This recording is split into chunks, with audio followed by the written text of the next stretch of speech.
Teto de hospital desaba em Vila Velha. Pacientes tiveram que ser retirados do local às pressas. Maconha líquida. 18 litros da droga foram apreendidos em Cariacica. Aulas suspensas e comércio fechado. O toque de recolher foi decretado por traficantes em Jardim Botânico, Cariacica. Operação policial apreende drogas e armas. 5 suspeitos foram presos. Um deles acabou baleado depois de reagir. Militares capixabas que estavam em Brumadinho, Minas Gerais, retornam ao Espírito Santo. A cada 5 dias, a equipe será substituída por causa do desgaste emocional. Flagrante de briga entre motoristas na BR-101 na Serra. Alerta no estado. Só em janeiro, mais de 2.600 casos de dengue foram registrados. E escavadeira cai de barranco na região serrana do estado. Uma pessoa morreu e outra ficou ferida. A gente volta em 1 minuto.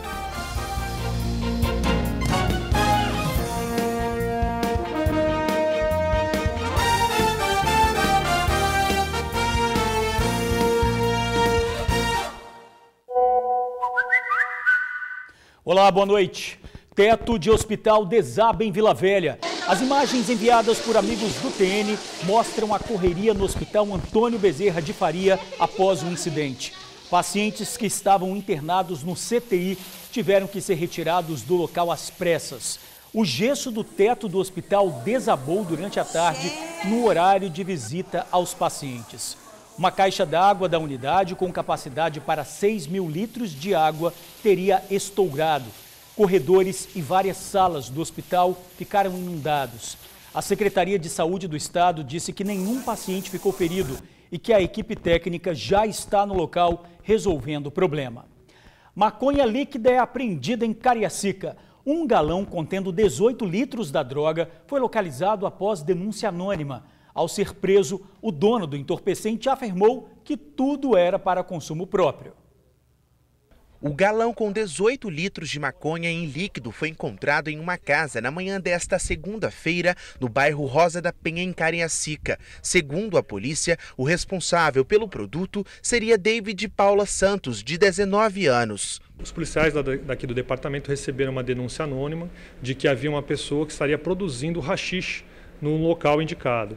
A equipe, ao se dirigir ao imóvel, percebeu um odor muito forte e pegou o David em flagrante fazendo a produção do entorpecente. O líquido encontrado faz parte de um processo para a produção de uma outra droga, o haxixe. Segundo a polícia, ela é bem mais cara e mais forte que a maconha. Ele fez todo aquele processo para produzir o haxixe. Um desses processos é a maconha líquida, que também pode ser consumida, tem que se destacar isso. O haxixe ele tem 14% de THC, que é o princípio ativo da maconha. A maconha em si tem 4%. Normalmente, quem consome esse tipo de entorpecente é alguém que já é viciado na maconha e que ela já está fazendo pouco efeito, ele procura uma droga um pouco mais forte que produz o mesmo efeito. A polícia já tinha visto essa droga circulando aqui no nosso estado dessa forma? A polícia já apreendeu várias vezes o haxixe, já pronto, né, que é a borra do haxixe, mas a produção em si, em líquido, foi a primeira vez em cerca de 5 anos aqui do departamento que apreendeu essa droga. O delegado disse que David foi pego enquanto estava produzindo o entorpecente. Tudo estava embalado em sacos plásticos. O álcool usado na mistura da droga também já havia sido separado. Havia os materiais que ele usava para fazer a produção, havia panela já com algum entorpecente já pronto, havia o triturador da maconha, que já estava ali separado, com alguns tipos de maconha, algumas já ressecadas para serem trituradas e outras já trituradas para ser posta dentro do vaso com o álcool. E havia também um vasilhame de 20 litros com o álcool e a maconha, que é o processo para a produção do haxixe. Em depoimento, David disse que tudo o que produzia era para consumo próprio. A princípio, no momento da prisão, ele alegou que era para consumo próprio e revenda para amigos. Depois, em depoimento, ele alegou que era somente para consumo próprio. Dentro da casa, a polícia também encontrou êxtase e tubos de loló. O jovem foi autuado por tráfico de drogas e pode pegar até 15 anos de prisão. Esse rapaz, o David, ele atuava a princípio sozinho. Não há indícios de participação de outras pessoas. O que a polícia investiga agora, no decorrer desses 30 dias que a gente tem do inquérito, é de quem ele comprava maconha e para quem ele estava fazendo essa revenda efetivamente. Tiroteio e medo em Cariacica. Traficantes determinaram toque de recolher no bairro Jardim Botânico. Os alunos que chegaram para o primeiro dia de aula no CEMEI Maria Inês Gutler, no bairro Jardim Botânico, em Cariacica, tiveram que voltar para casa. Na entrada da escola, ao invés de professores, uma viatura da Polícia Militar. Poucos lojistas abriram as portas na tarde desta terça-feira. A rotina do bairro foi alterada por conta de um toque de recolher. Os moradores preferem não gravar entrevistas, mas o que eles relatam é que a noite desta segunda-feira foi marcada por uma intensa troca de tiros. Homens fortemente armados teriam ordenado um toque de recolher nas ruas do bairro. Todos esses conflitos estariam sendo motivados pelo assassinato de um dos chefes do tráfico de drogas daqui da região. O clima tenso permaneceu até a manhã desta terça-feira. Militares armados sobrevoaram o bairro em um helicóptero depois de mais uma troca de tiros. Durante o período em que nossa equipe permaneceu no bairro, encontramos com viaturas da Polícia Militar reforçando a segurança dos moradores. A Polícia Militar confirmou que um homem morreu depois de ser baleado no bairro, mas negou que tenha havido toque de recolher. Também afirmou que nenhum suspeito foi preso e que o policiamento está sendo realizado no local. A Prefeitura disse que as aulas no CEMEI e na Escola Municipal foram suspensas durante a tarde. Criminoso reage à abordagem policial e acaba baleado. A Polícia Civil encontrou drogas, armas e munições em Nova Rosa da Penha 2, Cariacica. A descoberta aconteceu nesta terça-feira durante uma operação da Delegacia de Homicídios e Proteção à Pessoa. Dos 3 procurados, 2 foram presos, o Lucas Argentina e o primo dele, Bruno Argentina. O terceiro, Eugênio Antônio Guimarães Casotti, continua foragido. Além destes, outras 3 pessoas foram presas nessa operação. Joaci Francisco Corrêa Filho, de 33 anos, Leandro André da Silva Fagundes, de 20 anos, e um menor de idade de 17 anos. Durante o cumprimento das buscas domiciliares, a gente encontramos 3 armas de fogo, droga, alguma quantidade de dinheiro, e nesses locais tinham outros elementos que fazem parte da associação criminosa ali do bairro, não estão envolvidos no homicídio, mas fazem parte da associação criminosa, e eles também foram capturados e autuados em flagrante por os crimes que foram perpetrados por eles. O crime investigado pelos policiais, do qual Lucas, Bruno e Eugênio são acusados, aconteceu no dia 10 de dezembro de 2018. Esses 3 acreditavam que a vítima, Diego Rodrigues dos Santos, repassava informações para quadrilhas rivais. Assim, ele foi espancado, levou tiros e depois teve o corpo queimado. Além de sair à procura dos 3 criminosos, os policiais fizeram buscas em 4 residências, onde encontraram os outros envolvidos, aquelas armas e as drogas. Mas o que chamou a atenção do delegado é que uma dessas casas pertencia a uma família que foi expulsa pelos traficantes. Durante as investigações, a gente constatou que essa quadrilha ali do bairro Nova Rosa da Penha, eles estão expulsando moradores, estão tomando a residência dos moradores e estão utilizando essas residências para cometer os seus crimes e para se esconder da ação policial. Então, uma das residências que a gente foi no dia de hoje foi uma casa que havia sido tomada por esses elementos de uma moradora do local. E dentro dessa casa, a gente encontrou farta quantidade de droga e 2 armas de fogo. E quando tudo parecia estar sob controle, 2 presos partiram para cima de um policial. A intenção era tomar a arma dele, mas um outro investigador reagiu e controlou os criminosos. 2 desses elementos tentaram avançaram para cima de um policial para tentar tomar a arma do policial. Houve uma luta corporal e, em razão disso, segundo policial, visando repelir aquela injusta agressão, efetuou um disparo de fogo no Lucas, vulgo Pezão, e com isso foi socorrido, passa bem, foi operado e encontra-se custodiado, preso no hospital. A tragédia em Brumadinho, Minas Gerais. A equipe de militares capixabas que ajudam nos trabalhos foi substituída hoje devido ao desgaste emocional. Após 5 dias longe do pai, o abraço forte foi para matar a saudade. Eu estava sentindo muito saudade dele. O pai de Samuel é o subtenente Dalben, um dos 5 militares capixabas que estiveram em Brumadinho. auxiliando nos trabalhos de buscas após a tragédia. Na hora que eu posei aqui, eu vi uma cabecinha lá no cantinho, né? Eu vi uma cabecinha de criança e falei, quem será que é? Aí eu vi a minha esposa. Eu confesso que eu segurei a emoção dentro da aeronave, porque, assim, não esperava. É muito gratificante depois de uma missão tão importante, né? Cumprida pela gente, ter a família da gente aqui para receber a gente de braços abertos. Foram 2 horas e 12 minutos de viagem. Os militares que atuaram em Brumadinho relataram o quão difícil foi a missão. A dinâmica da operação lá, basicamente, no início da manhã, era levar as equipes no campo, né, deixar as equipes nos seus pontos já plotados de coordenadas para elas atuarem. Durante o dia, as equipes iam trabalhando, removendo, muita escavadeira lá no local, máquinas pesadas operando. Os corpos, à medida que iam sendo localizados, eram todos retirados de aeronave.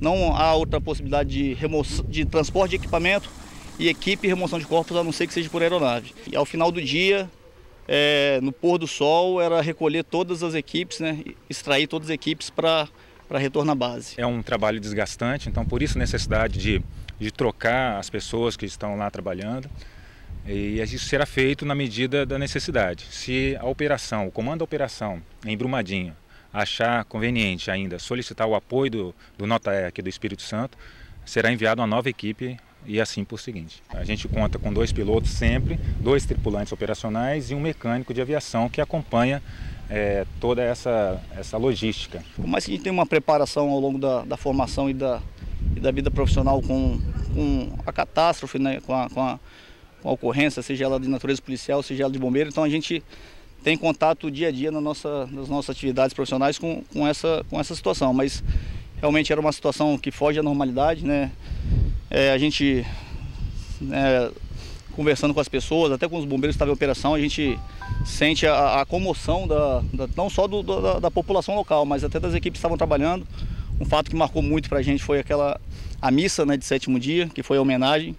Ali realmente a gente teve que engolir o choro ali, porque realmente foi muito emocionante. O caso do vidraceiro morto dentro de um hospital em Vitória. O laudo do DML apontou morte por asfixia. O advogado da família confirma. O laudo do DML está pronto e diz que Emerson Antônio dos Reis, um vidraceiro de 43 anos, morreu asfixiado. Ou foi dado um mata-leão no Emerson, ou foi posto um cacetete no pescoço e apertado, ou foi vestido um saco plástico na cabeça. Em outubro do ano passado, Emerson entrou no Hospital das Clínicas de madrugada e morreu depois de ser contido por vigilantes. Na versão deles, Emerson teria batido a cabeça durante o surto e morreu. Mas agora, com o laudo do DML, essa versão não faz mais sentido. Não há que se falar que ele morreu porque engasgou, porque ele bateu cabeça, não há evidência de traumatismo craniano, não há do que dizer que ele morreu porque cortou o braço, a perna, a garganta, seja o que talvez criarem dilação. Nada disso. A morte do Emerson é clara. Asfixia mecânica por compressão extrínseca de vias aéreas. A partir de agora, com esta confirmação da causa da morte, o inquérito policial vai ser concluído. E em seguida, o advogado diz que todas as medidas legais serão tomadas. A família está bastante chocada, porque, como em alguns outros momentos já foi demonstrado, o Emerson ele era o paizão da família. O Emerson nunca teve histórico de surto, de alucinação, de nada disso. Como as autoridades policiais ainda estão em diligências, porque o laudo não tá, o inquérito não está fechado, então nós estamos aguardando que seja concluído, mas a partir do momento que fecharem esse inquérito, o escritório já está preparado para poder dar os encaminhamentos de acordo com o fechamento desse inquérito. Olha o flagrante de um amigo do TN na BR-101 em Carapina, na Serra. 2 motoristas começam a brigar no meio da pista, se agridem. Os carros param e algumas pessoas tentam parar a confusão. Momentos depois é possível ver que o dono da caminhonete dá ré e bate no carro do motorista envolvido na briga. Na sequência, a caminhonete sobe no canteiro da BR e vai embora. Olha só, é preciso mais tolerância, né? Sangue quente, como diz o ditado, não combina com direção. Uma cena lamentável. O Espírito Santo já registrou só em janeiro desse ano 2.600 casos de dengue. Esta é uma larva de mosquito. Em 7 dias, esse inseto se desenvolve e começa a voar. Se for o Aedes aegypti, pode ainda transmitir o vírus da dengue. A equipe da Prefeitura de Cariacica encontrou esta larva no quintal da Aparecida, uma dona de casa que no mês passado pegou dengue pela 3ª vez. Eu cuido das plantas, não deixo nada com água, mas a moça achou um vaso ali porque ele estava virado e caiu um pouco de água. Mas agora eu vou tomar providência, vou colocar terra, né? Para que não volte, porque como foi ruim para mim, pode ser ruim para os vizinhos também, né? A dona de casa mora em Rio Marinho e conta que costuma ter cuidados para evitar o mosquito. Mas, como vimos, um deslize basta para as larvas aparecerem. Se em cada casa do bairro tiver um foco como este, logo, logo isso se torna um problema. No momento a gente está tendo muito mosquito, a gente está tendo dificuldade até para dormir. É ventilador, é inseticida, ventilador a noite toda, é porta fechada, dá umas 5h30, 6 horas, tem que fechar tudo, mesmo calor. Está tendo muito mosquito. De acordo com a coordenadora de agravos e endemias do município, Lucimar Rocha, as equipes têm descoberto a maioria dos focos de mosquito dentro das residências. Cariacica teve neste mês de janeiro 109 casos de notificação de suspeita de dengue. Desses, 30 estão em investigação e um foi confirmado. O que mais teve suspeitas foi justamente Rio Marinho, bairro onde moram a Aparecida e a Maria Geralda, uma vizinha que procurou o médico esses dias porque está se sentindo mal com sintomas da dengue. Estou passando muito mal. Desde sábado, a noite de sábado, eu não dormi nem um pouquinho, tremi a noite toda. E estou até hoje não conseguindo comer nada. Já teve dengue outra vez? Já é a 2ª vez já que acontece a mesma coisa. E tudo começa com a larva.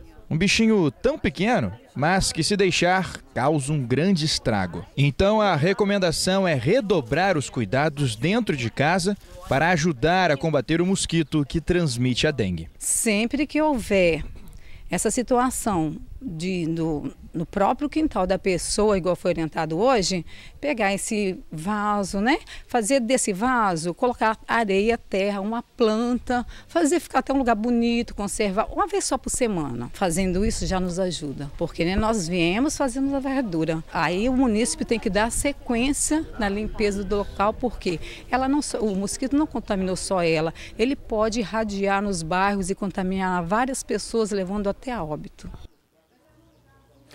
Vamos falar de previsão do tempo? A frente fria chegou e trouxe chuva em todo o estado. E para amanhã, a previsão é que o tempo fique assim em todas as regiões. O sol até aparece entre nuvens e em alguns momentos do dia, mas pode chover a qualquer hora com possibilidade de trovoadas. Em Vitória, mínima de 24 e máxima de 29 graus.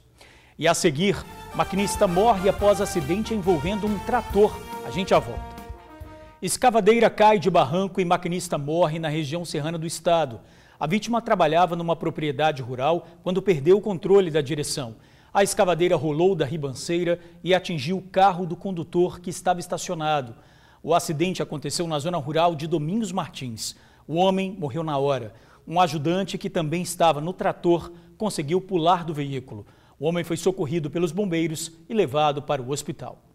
E a gente fica por aqui. Obrigado por assistir ao jornal, pela companhia de sempre.